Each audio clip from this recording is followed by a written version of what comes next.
بسم اللہ الرحمن الرحیم۔ ماہ شعبان کی 15ویں شب کی فضیلت۔ رسول اللہ صلی اللہ علیہ وسلم نے ارشاد فرمایا، اے عائشہ تم جانتی ہو اس رات میں کیا ہوتا ہے؟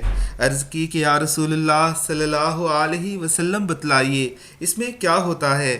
آپ صلی اللہ علیہ وسلم نے فرمایا، اس رات میں یہ ہوتا ہے کہ آدم علیہ الصلاۃ والسلام کی اولاد میں سے جو شخص اس سال پیدا ہوگا، جو اس سال میں مرے گا، اس کا مرنا اور پیدا ہونا لکھا جاتا ہے۔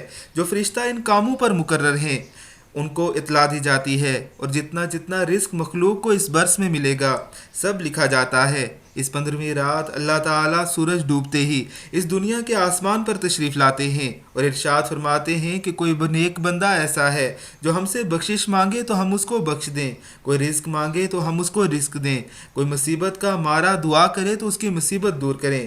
اسی طرح صبح ہونے تک ارشاد فرماتے ہیں، بس بندوں کو چاہیے کہ اس رات میں خوب عبادت کریں، اپنے گناہوں کی معافی مانگیں، 15ویں تاریخ کو روزہ رکھیں، اور اللہ تعالیٰ اس رات میں اپنی مہربانی سے بے شمار بندوں کو بخشتا ہے، مگر کافر، مشرک، کینہ رکھنے والے کو اور قاتل کو نہیں بخشتا۔ اللہ رب العزت کی ذات ہم سب کو ان باتوں پر عمل کی توفیق عطا فرمائے۔